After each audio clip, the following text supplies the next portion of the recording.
Iba't ibang kautusan. Ika-19 na kabanata. Inutusan ng Panginoon si Moises na sabihin ito sa lahat ng mamamayan ng Israel. Magpakabanal kayo, dahil ako ang Panginoon na inyong Diyos ay banal. Dapat ninyong igalang ang inyong ina at ama.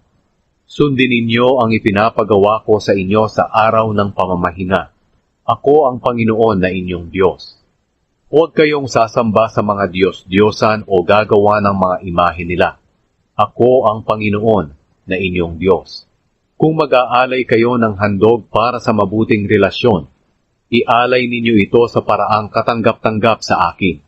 Kainin ninyo ito sa araw ding iyon o sa kinabukasan. Pero kung may matitira pa sa pangatlong araw, sunugin na ninyo ito.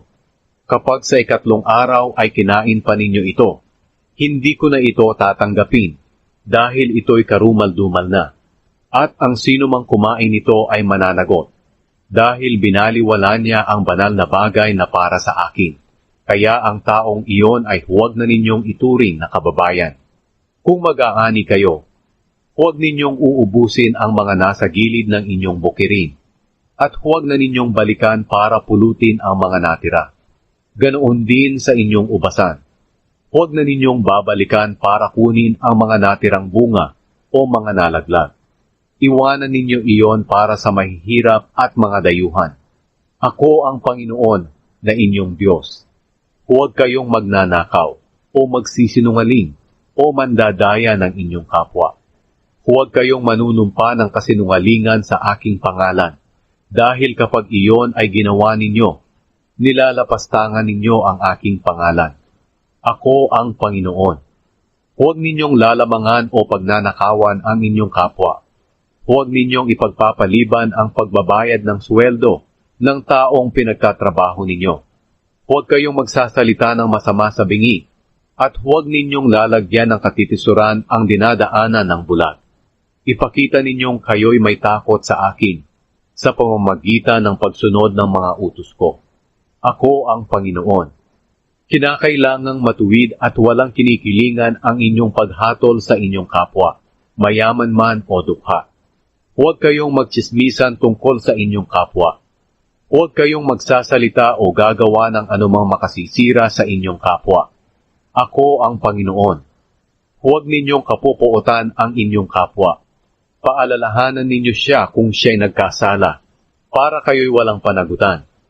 Huwag kayong gumanti ng masama o magtatanim ng galit sa inyong kapwa, kundi mahalin ninyo siya gaya ng inyong sarili.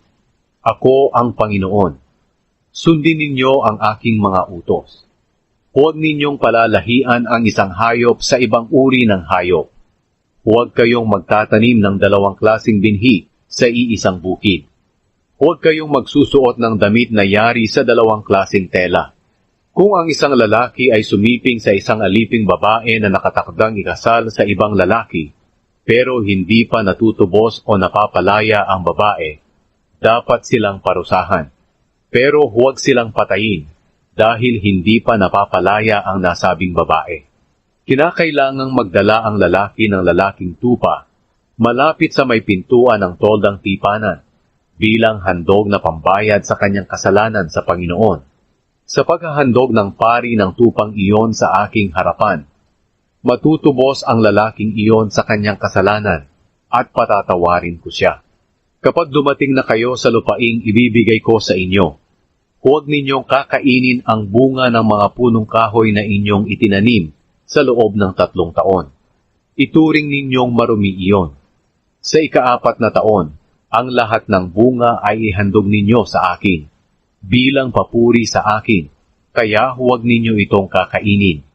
Sa ika-5 taon, makakain na ninyo ang mga bunga ng inyong mga pananim. At kung susundin ninyo ang tuntuning ito, magiging sagana ang bunga ng inyong mga pananim. Ako ang Panginoon na inyong Diyos. Huwag kayong kakain ng karneng may dugo pa. Huwag ninyong gagawin ang ginagawa ng mga manghuhula at mangkukulam. Kung magluluksa kayo sa patay, huwag ninyong pagugupitan ang inyong buhok sa palibot ng inyong ulo o magpuputol ng inyong balbas. At huwag din ninyong susugatan ang inyong katawan Huwag din kayong magpapatato. Ako ang Panginoon. Huwag ninyong ilagay sa kahihiyan ang inyong anak na babae sa pamamagitan ng pagpilit sa kanila na ipagbili ang kanilang sarili para sa panandaliang aliw, dahil ito ang magiging dahilan ng paglaganap ng kasamaan sa inyong bayan. Sundin ninyo ang ipinapagawa ko sa inyo sa araw ng pamamahinga, at igalang ninyo ang lugar na inyong pinagsasambahan sa akin. Ako ang Panginoon. Huwag kayong sasangguni sa mga espiritistang nakikipag-usap sa kaluluwa ng mga patay, dahil kapag ginawa ninyo ito, ituturing kayo na marumi. Ako ang Panginoon na inyong Diyos. Igalang ninyo ang matatanda.